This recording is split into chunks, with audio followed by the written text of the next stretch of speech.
Captain Jiho Kim looked out the window of his small spaceship. Below him was the most beautiful planet he had ever seen. The world called Velthera looked like a giant crystal ball spinning in space.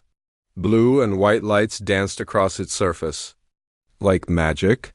"Sir, we are ready to land," said his pilot, a young woman named Hannah. Jiho nodded and checked his uniform one more time. This was the most important mission of his life. Earth needed special crystals that only grew on this alien world. Without these crystals, human colonies in deep space would die. The power systems would fail, and millions of people would be lost in the dark. The ship landed softly on a platform made of clear crystal. Everything on this world seemed to be made of crystal. The buildings, the roads, even the trees looked like they were carved from precious stones. The air tasted clean and sweet when Jiho stepped outside. "Welcome to Velthera," said a tall, thin alien who waited for them. The creature had skin that changed colors like oil on water. Its voice sounded like music. "I am Ambassador Minho. Queen Nari waits for you in the palace." Jiho and his small team followed the alien through the crystal city. Everywhere they looked, more aliens walked around. They all had the same rainbow skin and moved like dancers. Some looked at the humans with curious eyes. Others seemed afraid. The palace was the most amazing thing Jiho had ever seen. It floated in the air above the city, held up by nothing but blue light. Crystal bridges connected it to tall towers below. The whole thing sparkled like diamonds. "In the sun, how does it stay up there?" asked Hannah in wonder. "Anti-gravity technology," Ambassador Minho explained. "Very old. Very powerful. Our people have used it for thousands of years." They took a crystal elevator that rose up through the air. Jiho felt his stomach drop as they climbed higher and higher. Soon they were standing in a huge room with walls made of clear crystal. Through the walls, he could see the entire city spread out below them like a map made of light. At the far end of the room sat Queen Nari on a throne that looked like it was carved from a single enormous diamond. She was tall and graceful, with skin that glowed soft gold. Her eyes were large and bright blue. She wore a crown made of floating crystal pieces that moved around her head like tiny planets. "Captain Kim," she said. Her voice was strong but kind. "We welcome you to our world. We hope your people and our people can become friends." Jiho bowed low. "Your Majesty, we are honored to meet you.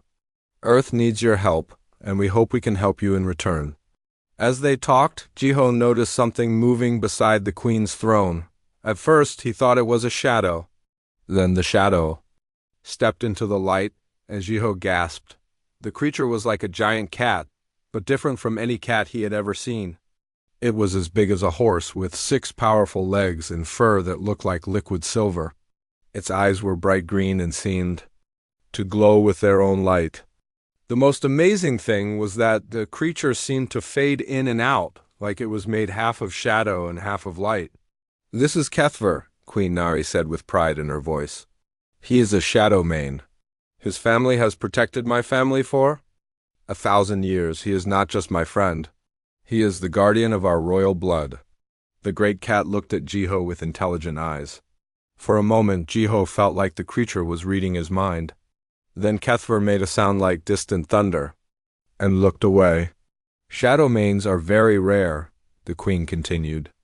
"Only a few exist in the whole galaxy. They can sense the true heart of any person they meet. Kethver has never liked visitors before, but he seems curious about you." The negotiations began. Queen Nari explained that the crystals were sacred to her people. They grew deep in the planet's core and took centuries to form. Giving them to humans would be difficult. Many of her people thought it was wrong to share such precious things with strangers. "We understand your concerns," Jiho said carefully, "but our colonies are dying. Without these crystals, millions of humans will perish. We can offer technology, medicine, protection from enemies. We want to be partners, not just traders." Queen Nari listened with interest. She seemed to like Jiho's honest words. Even Kethver had moved closer, lying down near the humans like a giant silver guardian. Then Everything went wrong. Loud alarms began to scream throughout the palace. Red lights flashed on the crystal walls. The floor shook like an earthquake was happening. What is that? Hana shouted over the noise. Ambassador Minho's face turned pale. Attack! We are under attack! Impossible! Queen Nari stood up quickly. Who would dare attack the palace? The answer came when the crystal walls suddenly showed images from outside. Ships that looked like black metal insects were flying around the palace. They shot red beams of energy at the crystal bridges. One by one, the bridges began to break and fall. The Broken Crown rebels, Ambassador Minho said with fear in his voice. They want to destroy the royal family and take control of Velthera. Another explosion shook the palace. This time, pieces of crystal fell from the ceiling. One large piece crashed down right where they had been standing moments before. They are using forbidden weapons, Queen Nari said angrily. Weapons that can break our anti-gravity systems? If they destroy the power core, the entire palace will fall from the sky. More explosions. The floor tilted to one side. Everyone had to grab onto something to keep from falling. We must evacuate immediately, Ambassador Minho said. Guards? Protect the queen. Alien soldiers in crystal armor rushed into the room. They surrounded Queen Nari and began to lead her toward an emergency exit. In all the chaos and noise, no one noticed that Kethver was not following. The great Shadowmane had been standing near a large crystal pillar when the attacks began. When the ceiling started to collapse, a massive beam of crystal had fallen down. It pinned Kethver's back legs to the floor. The magnificent creature was trapped. Jiho heard a sound that made his blood run cold. It was like a scream, but not with a voice. It was a scream that went straight into his mind. The Shadowmane was calling for help, and its telepathic cry was so full of pain that most people could not even stay near it. The alien guards and diplomats ran away from the sound. Even Queen Nari could not approach her beloved companion. The telepathic scream was too strong, too painful for their minds to handle, but Jiho was different. He was human. And humans could not hear telepathic voices while everyone else ran toward safety. Captain Jiho Kim ran toward the trapped creature that no one else could save. Jiho ran through the falling pieces of crystal toward the trapped Shadowmane. Behind him, he could hear Hana shouting his name. Captain, come back, it's too dangerous. But Jiho did not stop. The great creature called Kethver was pinned under a huge crystal beam. The beam was as thick as a tree trunk and twice as long as Jiho was tall. Crystal dust covered the Shadowmane's silver fur, and one of his back legs was twisted at a bad angle. The strangest thing was that Jiho felt perfectly fine. Everyone else had run away because the creature's telepathic screams hurt their minds. But Jiho heard nothing except the sounds of the battle outside. Explosions, breaking crystal, alien voices shouting orders, but no mental screaming. That's interesting, Jiho said to himself. Humans can't hear telepathic voices. That means I can get close when others can't. He reached the trapped creature and knelt down beside it. Up close, Kethver was even more magnificent. His fur was not just silver, it had tiny points of light in it like stars. His green eyes looked at Jiho with surprise and fear. Easy, big guy, Jiho said softly. I'm here to help you. Kethver tried to move but cried out in pain. The crystal beam was very heavy, and it had crushed his legs. Blood was seeping out from under the crystal, making dark stains on the silver fur. Jiho looked around quickly. The throne room was a mess. Pieces of crystal covered the floor. The walls had cracks running through them. Through the clear walls, he could see the rebel ships still attacking. Red energy beams cut through the air like deadly lightning. Okay, let me think, Jiho said. He walked around the trapped creature, studying the crystal beam from every angle. This beam is too heavy for me to lift alone, but maybe I don't need to lift it. Maybe I can move it sideways. He found some smaller pieces of crystal that had fallen from the ceiling. These pieces were about the size of his arm. Jiho gathered them up and made a pile next to Kethver. I'm going to try something, he told the creature. It might hurt a little at first, but it will help you in the end. Kethver watched him with those bright green eyes. The creature seemed to understand that Jiho was trying to help. He stopped, struggling, and lay still. Jiho took one of the smaller crystal pieces and used it like a lever. He pushed one end under the big beam and put another piece of crystal under the lever for support. Then he pushed down on the other end with all his strength. The beam moved just a tiny bit, but it was enough to make Kethver's eyes brighten with hope. "Good," Jiho said, breathing hard. "That worked a little. Now I need to make it work a lot." Another explosion shook the palace. This time, the blast was so close that the floor cracked under Jiho's feet. He looked up and saw that part of the ceiling was starting to bend downward. "We don't have much time," he said to Kethver. "This whole place might fall down soon." Jiho looked around for more tools. He found some metal pieces from broken furniture, and some flexible crystal wires that had been part of the palace's lighting system. An idea began to form in his mind. "You know what?" he said to the Shadow Mane as he worked. "This reminds me of when I was a kid back on Earth. I had a dog named Baduk. He was a big, friendly dog with black and white fur. One day, he got his paw stuck under a heavy rock while we were hiking in the mountains. Jiho tied the crystal wires together to make a longer rope. He talked while he worked, his voice calm and steady.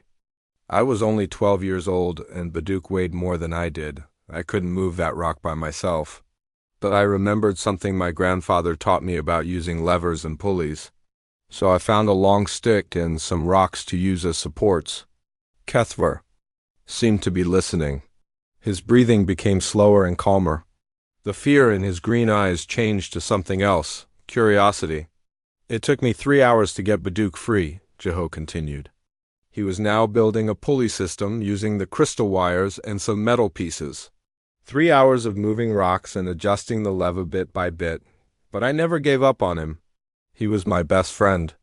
Jiho attached one end of his makeshift rope to the crystal beam. Then he ran the rope through his pulley system and tied the other end to a strong crystal pillar that was still standing. "Baduk lived for 10 more years after that day," Jiho said. "He never forgot that I saved him.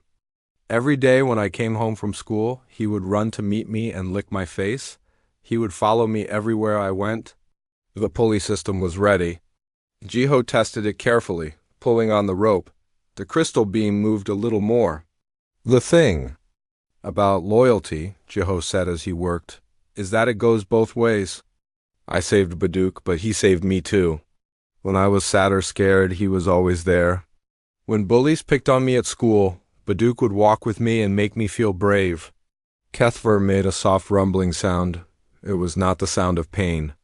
It was almost like ... a purr? "That's right, big guy," Jiho said with a smile. "I'm not going to leave you here. We're going to get you out of this mess."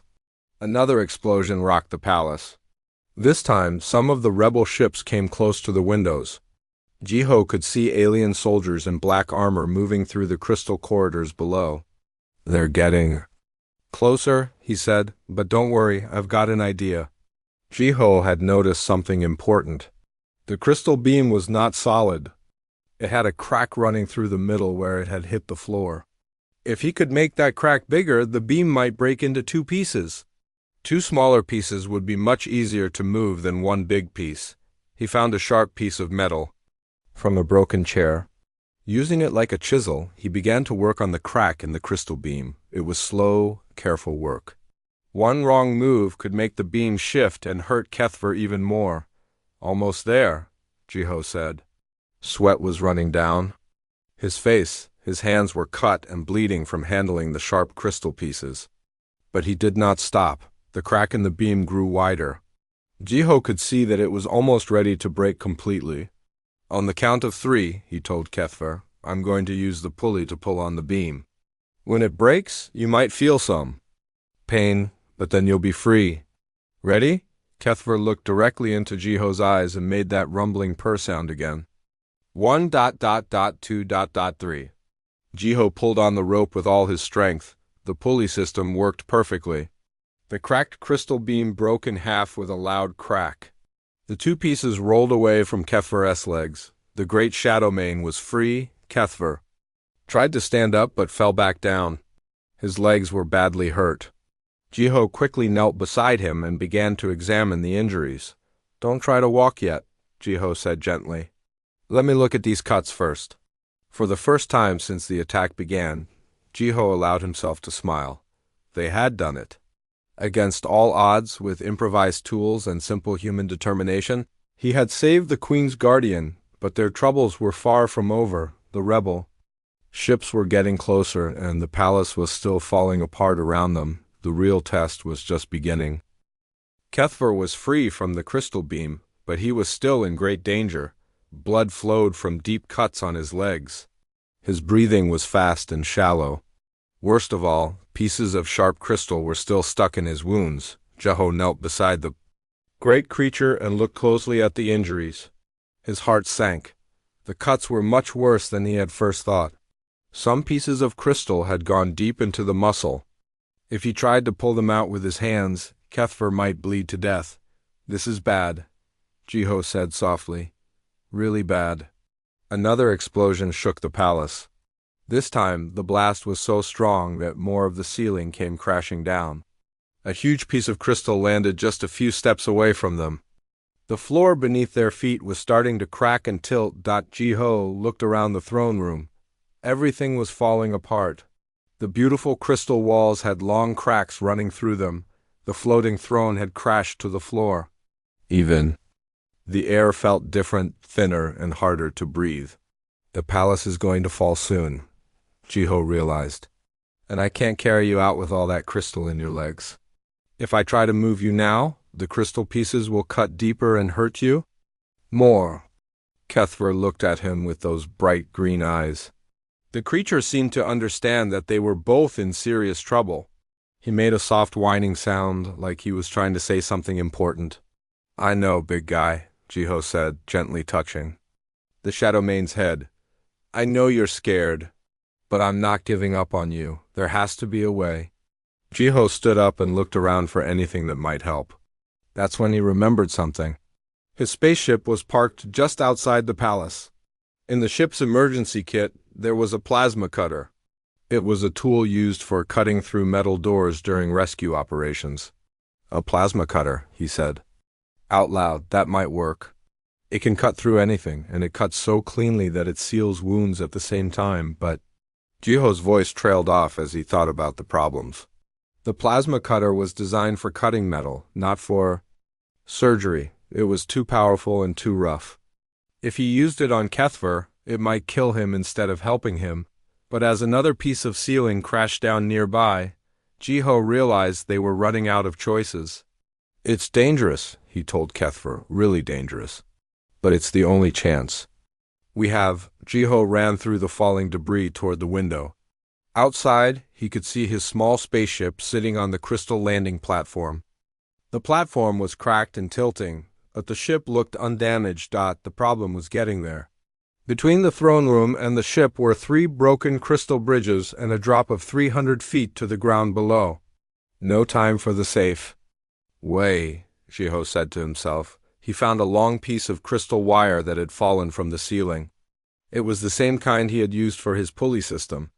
Jiho tied one end to a strong pillar and threw the other end out the window toward his ship. The wire stretched across the empty space like a tightrope. Far below, Jiho could see the rebel ships still attacking the lower parts of the palace. Energy beams flashed through the air like deadly fireworks. "This is either very brave or very stupid," Jiho said. Then he grabbed the wire and began to slide down it toward his ship. The wire cut into his hands as he slid. The wind from the battle below made him swing back and forth. Twice, energy beams from the rebel ships passed close enough to burn his clothes. But Jiho held on tight and kept going. He crash-landed on his ship's roof and quickly climbed inside. The emergency kit was in a compartment behind the pilot's seat. Jiho grabbed the plasma cutter and checked its power levels. Full charge, enough. For about 10 minutes of cutting. "Perfect," he said. But then he looked at the tool more carefully and frowned. "Not perfect. This thing is way too powerful for surgery." The plasma cutter worked by shooting a stream of superheated gas that could cut through thick metal plates. If Jiho used it on Kethver at full power, it would cut right through the creature's body. I need to make it weaker somehow, Jiho said. He looked around the ship for ideas. That's when he saw his translator device sitting on the control panel. The translator was a small computer that helped humans and aliens understand each other's languages. It had circuits that could control electrical power very precisely. Maybe ... ductos, Jiho said slowly. An idea was forming in his mind. It was a crazy idea, but it might work. He took apart the translator device and found the power control circuits inside. Then he carefully connected these circuits to the plasma cutter. If his plan worked, the translator circuits would reduce the cutter's power and make the beam much smaller and more precise. But he needed one more thing to make it work perfectly. He needed something to focus the plasma beam and make it even. More controlled. Jiho looked out the window at the crystal palace. All around him were pieces of broken Velthary crystal. These crystals were not just pretty rocks. They had special properties that could bend and focus energy. The crystals, Jiho said. If I use a piece of their crystal in my device, it might work. He climbed back onto his ship's roof and carefully picked up a small, clear crystal that had fallen from the palace. The crystal was warm to the touch and seemed to glow with its own inner light. Back inside the ship, Jiho attached the crystal to his modified plasma cutter.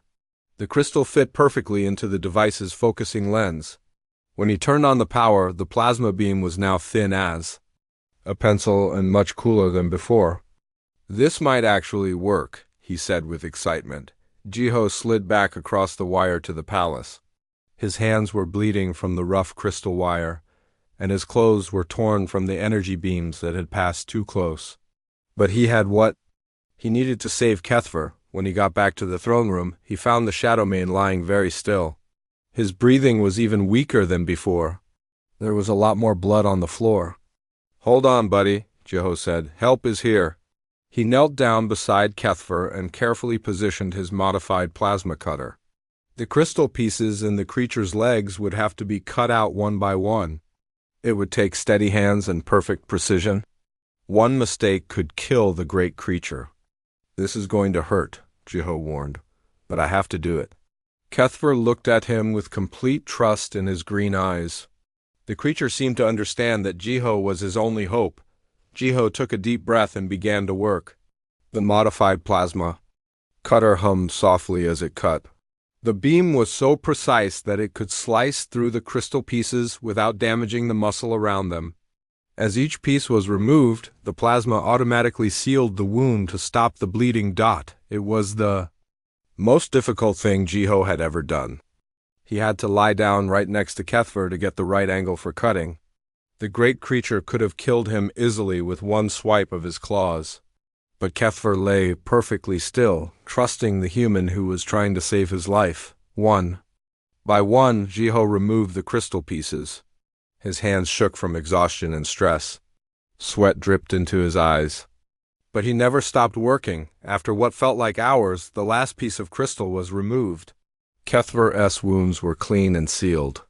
The great creature was weak, but he was going to live. Jiho used his field medic training to make bandages and splints from pieces of cloth and crystal. He gave Kethver water from his emergency kit and covered him with his own jacket to keep him warm. There, Jiho said with a tired smile, all done. But as soon as he said those words, the exhaustion hit him like a hammer. Jiho collapsed next to Kethver, completely drained from 8 hours of non-stop rescue work. That's how Queen Nari's soldiers found them later, the human and the Shadowmane lying side by side. Both alive, both safe, both unconscious from the incredible effort it had taken to survive. When Jiho woke up, the first thing he saw was a ceiling made of soft blue crystal. He was lying in a comfortable bed with clean white sheets. His hands were wrapped in bandages and his body felt stiff and sore all over. "Where am I?" he said. Out loud, "You are in the Palace Medical Center," said a familiar voice. "You have been sleeping for 2 days." Jiho turned his head and saw Queen Nari sitting in a chair beside his bed. She looked tired, but her eyes were bright with something. That looked like amazement. "Your Majesty," Jiho tried to sit up. "I'm sorry, I should—" "No," Queen Nari said firmly. "You should rest. You have done something that I never thought was possible. You saved Kethver's life." Jiho looked around the room. In the corner, he could see a large shape covered with silver fur. Kethver was lying on a thick cushion, sleeping peacefully. His legs were wrapped in crystal bandages that glowed with healing light. "Is he okay?" Jiho asked. "He will live," Queen Nari said. "Thanks to you. My doctors say that without your help, he would have died within hours. The crystal pieces in his wounds were too deep for anyone else to remove safely." Jiho felt relief wash over him. "That's good. That's really good. But something strange has happened," Queen Nari continued. "Something that has never happened before in the history of my people." As if he had heard his name, Kethver opened his bright green eyes and looked toward Jiho's bed. The great creature made a happy rumbling sound and tried to stand up. "Easy, boy," Jiho said softly. "Don't hurt yourself." But Kethver was determined. Moving slowly and carefully, the Shadowmane walked across the room and laid his massive head on Jiho's bed. His green eyes looked directly into Jiho's face with clear affection. "Amazing," Queen Nari whispered. "Absolutely amazing. What's amazing?" Jiho asked. He gently petted Kethver's head, and the creature began to purr like distant thunder. "Shadowmanes are not ordinary animals," Queen Nari explained. "They are sacred creatures with abilities that most people cannot understand. They can sense the true nature of any being they meet. They can feel emotions, read intentions, and see into the depths of a person's heart." Jiho nodded, still petting Kethver. "He seems very intelligent." "More than intelligent," Queen Nari said. "Shadowmanes choose their own bondmates. For 1,000 years, every Shadowmane in the royal bloodline has bonded only with members of my family. They have never shown affection toward outsiders. Never." Queen Nari stood up and walked to the window. Outside, Jiho could see that the Crystal City was being repaired. Work crews were rebuilding the broken bridges and fixing the damaged buildings. "But Kethver has chosen you," she continued. "He refuses to eat unless you are present. He will not leave this room. When the doctors tried to examine him, he would not cooperate until they brought him to where you were sleeping." Jiho looked down at Kethver in surprise. "Really?" "There is more," Queen Nari said. "Yesterday, when you were still unconscious, some of my guards came to check on you. Kethver stood over your bed and would not let them approach. He was protecting you like you were his bonded partner." "I don't understand," Jiho said. "Why would he choose me? I'm just a human. I'm not even from this world." Queen Nari turned back to face him. "That is exactly why he chose you. Kethver can sense what is in your heart. He sees your courage, your kindness, your willingness to risk everything to save someone else. These are the qualities that Shadowmanes value most." She sat back down in her chair. "My advisors are very upset about this situation.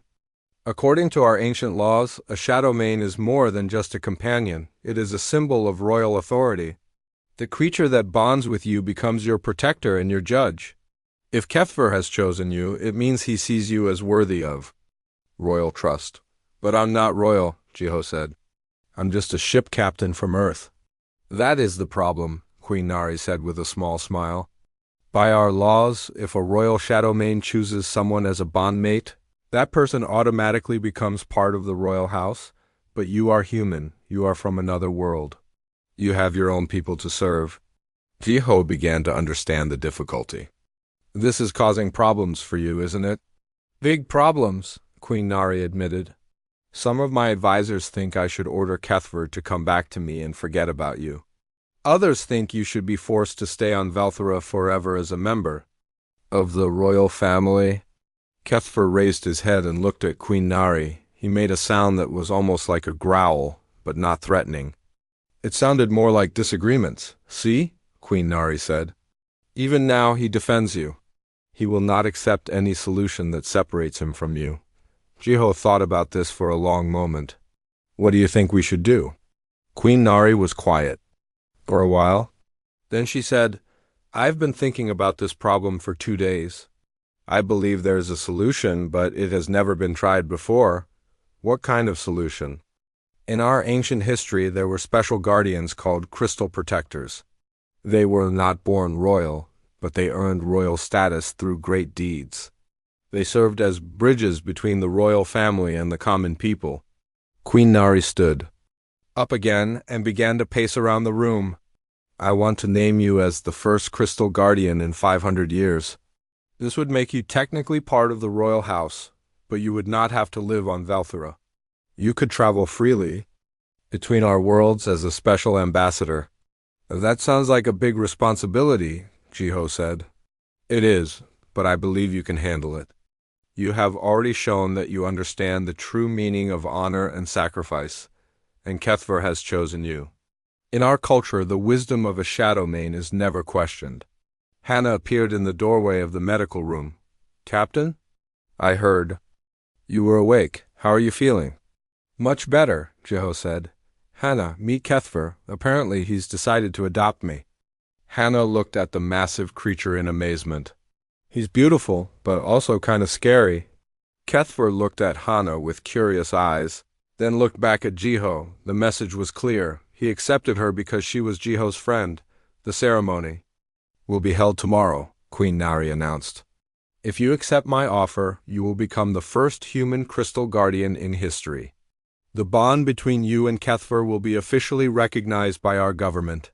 Jiho looked down at the great creature resting beside his bed. Kethver's green eyes seemed to be asking him a question. Will you stay with me? I accept, Jiho said quietly. If Kethver wants me as his partner, then I'll be the best partner I can be. Kethver made that happy rumbling sound again and nuzzled Jiho's hand with his massive head. Queen Nari smiled. Excellent. Oh, and Captain Kim? Yes, Your Majesty? The crystals you came here to request? Consider them a gift from the Veltheri people to Earth. Anyone brave enough to save a royal shadow mane deserves our friendship and our help. As the sun set over the Crystal City, Jiho realized his life had just changed forever. He had come to Velthera as a simple ship captain on a diplomatic mission. Now he was going home as a crystal guardian with a six-legged alien protector who could disappear into shadows, but somehow it felt right. Like this was exactly what was supposed to happen. 3 months later, Jiho stood on the bridge of the Earth defense ship Harmony. Through the window he could see his home planet, Earth, growing larger as they approached. Blue oceans, white clouds, and brown continents looked exactly the same as when he had left. But everything else in his life had changed completely. Beside him, Kethver lay quietly on a specially made cushion. The great shadow mane had grown even more magnificent during their journey home. His silver fur now gleamed like metal, and his green eyes seemed to glow brighter than before. The bond between them had grown stronger every day. Captain, said Commander Yoon from the navigation station. Earth Control is asking about our unusual passenger. Jiho sighed. Tell them that Kethver is a diplomatic guest and the personal guardian of Earth's first crystal guardian. Yes, sir, Commander Yoon said. But Jiho could hear the uncertainty in her voice. The truth was that most humans did not know what to think about Kethver. Some were excited to meet an alien creature, others were afraid. A few government officials thought the shadow mane might be a spy or a weapon sent by the Veltheri. Don't worry, big guy, Jiho said softly to Kethver. They'll understand once they get to know you. Kethver made his rumbling purr sound and nuzzled Jiho's hand. Over the past 3 months, the two had learned to communicate in ways that amazed everyone who saw them.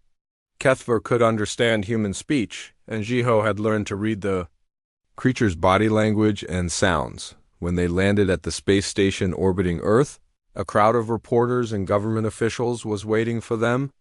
Cameras flashed as Jiho walked down the ramp with Kethver beside him. Captain Kim, shouted one reporter. Is it true that this alien creature is now your personal protector? How do we know it's safe? Called another. What if it attacks someone? Jiho held up his hand for quiet. Kethver is a friend to humanity, he said clearly. He comes from a species that values honor and loyalty above all else. He would never harm an innocent person. But Jiho could see the fear and doubt in many faces. General Kang, the head of Earth Defense, approached with several security guards. Captain Kim, General Kang said formally. Welcome home, We need to discuss the security implications of bringing this creature to Earth. Kethver's ears flattened against his head. He could sense the distrust in the general's voice. A low growl rumbled in his throat. "It's okay," Jiho said quickly, placing his hand on Kethver's head. The growling stopped immediately. "General, I understand your concerns. But Kethver is not a threat. He's here to help protect humanity." "We'll see," General Kong said coldly. "For now, the creature will be housed in a secure facility while we study it." "No," Jiho said firmly. "Kethver stays with me." That was part of the agreement with Queen Nari. General Kong looked angry, but before he could argue, alarms began. Blaring throughout the space station, "Emergency alert," came a voice over the loudspeakers. "All ships to battle stations. Colony ship New Hope is under attack by pirates in the Alpha Sector." Jiho's blood went cold. The New Hope was carrying 5,000 refugees to a new world. Families with children, elderly people, civilians who had no way to defend themselves. "How many defense ships can we send?" General Kong demanded. "Only 2, replied Commander Yoon. "The rest of the fleet is too far away. They won't arrive in time."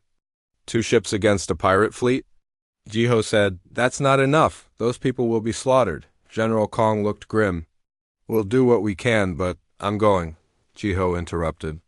"Kethver and I will join the rescue mission." "Absolutely not," General Kong said. "You're not even officially military anymore.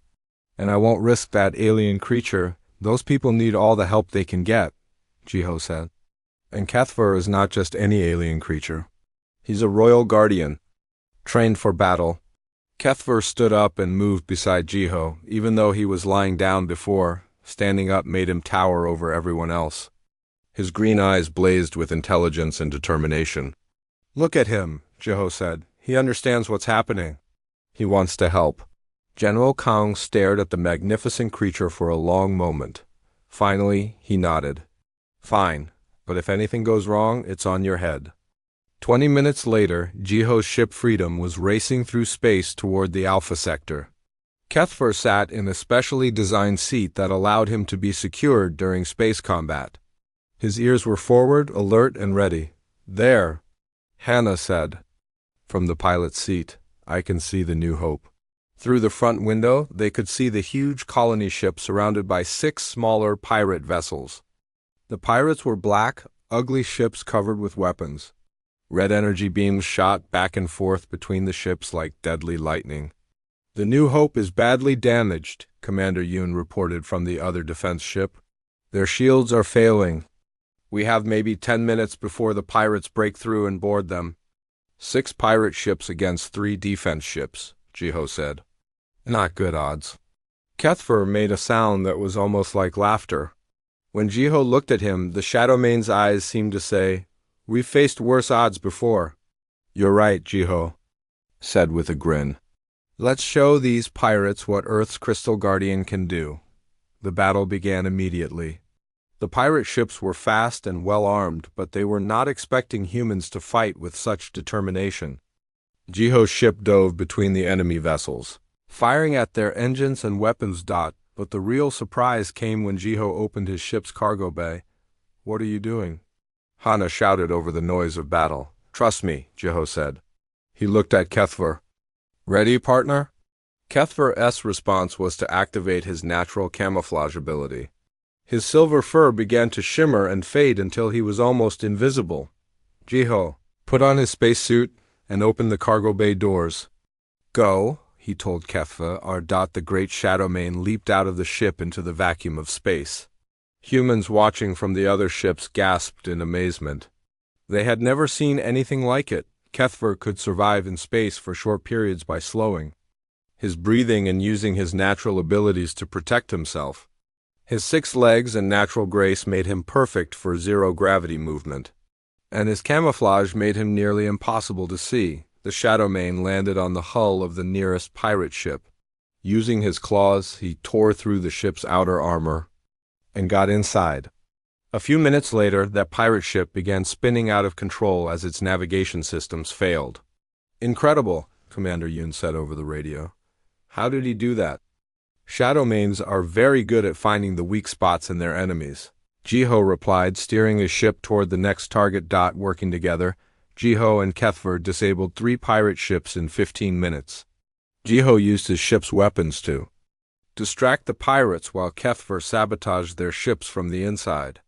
The other defense ships were able to destroy the remaining pirates, but during the last battle, something went wrong. Jiho was pursuing the leader of the pirate fleet when the enemy ship fired a powerful plasma cannon. The energy beam was aimed directly at Jiho's ship. There was no time to dodge, no way to escape. That's when Kethver did something that no one expected. The Shadowmane was floating in space near Jiho's ship when he saw the plasma beam coming. Without hesitation, Kethver used his powerful legs to push himself directly into the path of the energy beam. The plasma hit Kethver instead of Jiho's ship. The great creature cried out in pain as the energy burned through his spacesuit and into his body. He went spinning away into the darkness, unconscious and badly hurt. "Kethver!" Jiho screamed, forgetting about the pirates, forgetting about everything else. Jiho turned his ship around and raced after his wounded companion. He managed to catch Kethver with his ship's grappling arms and pull him into the cargo bay. Kethver was alive, but barely. The plasma burn covered most of his left side. His breathing was weak and irregular. "Hold on," Jiho said, kneeling beside his friend. "Just hold on. We're going home." As Jiho worked frantically to treat Kethver's wounds, everyone who had witnessed the battle was silent with amazement. The alien creature had willingly taken a potentially fatal injury to save a human life. General Kang's voice came over the radio, quiet and full of respect. "Captain Kim, bring your guardian home. Earth owes both of you a debt that can never be repaid."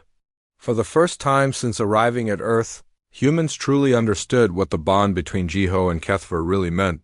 It was not just friendship. It was not just partnership. It was love, loyalty, and sacrifice that went beyond species, beyond worlds, beyond anything they had ever seen before.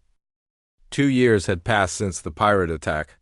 Jiho stood in his office on the space station between Earth and Velthera, reading reports from across the galaxy. His title was now Ambassador and Crystal Guardian, and his job was to help humans and Veltheri worked together on many different projects. Beside his desk, Kethver rested on his favorite cushion. The great Shadowmane had recovered completely from his plasma burn, though he still had a scar along his left side where the energy beam had hit him. If anything, the injury had made their bond even stronger. "Sir," said Lieutenant Su from the communications desk, "we're getting strange signals from the outer rim. Ships that nobody recognizes." Jiho looked up from his reports. "What kind of ships?" "Big ones, really big. And they're not responding to any of our messages." Kethver raised his head, his green eyes alert. Over the past 2 years he had learned to understand human language almost perfectly. He knew that unknown ships often meant trouble. "Put the signals on the main screen," Jiho ordered. The wall screen lit up with images from the edge of human space. What Jiho saw made his blood run. Cold, hundreds of massive black ships were moving toward both Earth and Velthera. The ships were bigger than anything humans or Veltheri had ever built. They looked like giant metal insects with long, sharp wings. "Contact Queen Nari immediately," Jiho said. "And get me General Kang on Earth." Within minutes, both leaders appeared on split screens in Jiho's office. Queen Nari looked worried, and General Kang looked angry. "These ships appeared 3 days ago," Queen Nari said. "We have tried to communicate with them, but they ignore all messages. They are moving toward our worlds very slowly, like they are studying us." "We've seen them too," General Kang added. "Our scouts report that each ship is at least 10 times bigger than our largest battle cruiser. And there are more than 500 of them." Jiho studied the images carefully. "Have either of you seen ships like this before?" Both leaders shook their heads. "Then we're dealing with a completely unknown alien species," Jiho said. "And if they're not talking to us, that's probably not a good sign." Kethver stood up and walked to the screen. He stared at the images of the strange ships and made a low, growling sound. It was not the friendly rumble he usually made. This was the sound of a predator sensing danger. "Kethver doesn't like them either," Jeho observed. And his instincts are usually right. The next day brought bad news. The unknown ships had reached the outer planets of both the human and Velthari systems. Without any warning, they began attacking. Colonies that took years to build were destroyed in minutes. Defense ships that tried to fight back were cut apart by weapons that seemed impossibly powerful. "We need to work together," Jeho told the emergency meeting of human and Velthari leaders. "Separately, neither of our fleets is strong enough to fight these invaders. But together we might have a chance." "Agreed," said Queen Nari. "But how do we coordinate our forces? Our ships use different technologies and different battle tactics." "Leave that to me and Kethver," Jeho said. "We've learned how to work as a bridge between our peoples. We can help coordinate the joint fleet." The combined human and Velthari fleet met the invaders near a moon halfway between Earth and Velthara. The battle was like nothing anyone had ever seen. Energy beams lit up space like fireworks. Ships exploded in brilliant flashes of light. The noise of weapons and engines was so loud it could be heard even in the vacuum of space. But despite their best efforts, the human and Velthari ships were losing. The invaders' weapons were too powerful, their armor too strong, their numbers too great. "We need a new plan," Jeho said to Kethver as they watched the battle from their command ship. "Direct. Fighting isn't working." Kethver made a thoughtful rumbling sound and pointed with his nose toward the largest enemy ship. It was enormous, bigger than a small city, and seemed to be giving orders to all the other invader ships. "You think that's their command ship?" Jeho asked. Kethver nodded and made a sound that Jeho had learned meant yes, definitely. "If we could disable their command ship, maybe the rest would stop fighting," Jeho said slowly. "But how could we get inside something that big and that well defended?" Kethver's answer was to activate his camouflage ability. His silver fur began to shimmer and fade until he was almost invisible. "You want to sneak aboard," Jeho realized. "But that ship is huge. We'd never find the control center in time." Kethver shook his head and made several different sounds. After 2 years together, Jeho could understand most of what his companion was trying to say. "You can sense where the important parts are?" Jeho asked. "Shadowmanes can feel the flow of energy and power?" Kethver nodded enthusiastically. "Then let's do it," Jeho said.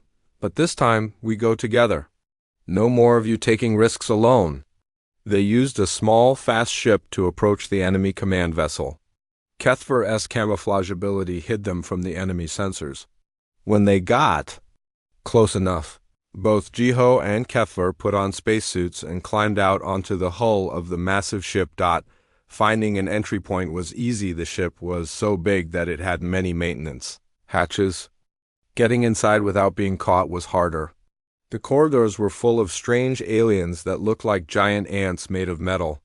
They had multiple arms and glowing red eyes that seemed to see everything, but Kethver's abilities made them nearly invisible. His natural stealth, combined with his ability to sense where enemies were located, allowed them to move through the ship like ghosts. "There," Kethver indicated with his nose. Ahead of them was a huge chamber filled with glowing control panels. "And strange machinery, the main control room," Jeho whispered. "Now we just need to figure out how to shut it down." That turned out to be easier than expected. The alien technology was different from human or Velthari systems, but the basic principles were the same. Jeho found what looked like the main power coupling and began to work on it with his tools. "Almost got it," he said. "Just a few more minutes." That's when the alarm started. The metal ant creatures had discovered them. Red lights flashed throughout the ship, and the sound of running feet echoed from every corridor. "They're coming," Jeho said. "Lots of them." Kethver moved to guard the entrance to the control room. His green eyes blazed with determination. Whatever came through that door would have to go through him first. The first wave of metal creatures burst into the room. Kethver met them with claws and teeth and impossible speed.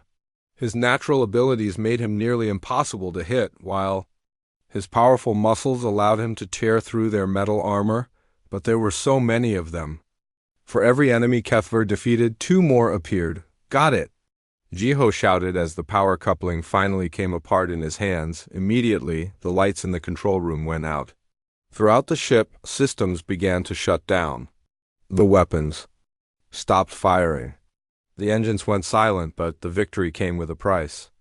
One of the metal creatures had gotten past Kethver and fired a weapon at Jiho. The energy beam was about to hit him when Kethver threw himself between them. For the second time, the great Shadowmane took a potentially fatal injury to protect his human companion, Kethver. Jiho cried as his friend collapsed, but this time the injury was not as serious. Kethver's natural toughness and the quick medical care Jiho provided meant that he would recover. More importantly, their mission had succeeded. With the command ship disabled, the entire invader fleet stopped fighting. The strange metal creatures seemed lost without orders from their leaders. Many of their ships simply turned around and left the system. Later, as they recovered in the Human Medical Center, Queen Nari came to visit them personally. "You two have saved both our worlds," she said with deep gratitude. "The invasion is over, the threat is gone, and it's all because of your courage and partnership." "We couldn't have done it alone," Jiho said from his hospital bed. "It took humans and Velthari working together to win this battle." "That's true," Queen Nari agreed. "And that cooperation exists because of the bridge you two have built between our peoples." 3 months later, Jiho was sitting in a beautiful garden on Earth. The afternoon sun was warm on his face, and a gentle breeze made the flowers dance. Beside him, Kethver lay peacefully on the grass, his silver fur gleaming in the light. A group of human children had come to the garden with their teacher. At first they stayed far away, still a little afraid of the massive alien creature, but Jiho beckoned them closer. "It's okay," he said gently. "Kethver loves children." As if to prove the point, Kethver made his happiest purring sound, like distant thunder on a summer day. One brave little girl stepped forward and carefully touched his fur. "He's so soft," she whispered in amazement. Soon all the children were petting Kethver and asking Jiho questions about their adventures. The great Shadowmane lay perfectly still, patient and gentle with the young humans. "Are you really best friends?" asked a boy named Heian. "Better than best friends," Jiho said, with a smile. "We're family." Kethver rumbled his agreement and nuzzled Jiho's hand with his massive head. As Jiho watched the children play around his alien companion, he thought about how much had changed since that day on Velthara. He had gone to space looking for crystals to power human colonies. Instead, he had found something far more valuable: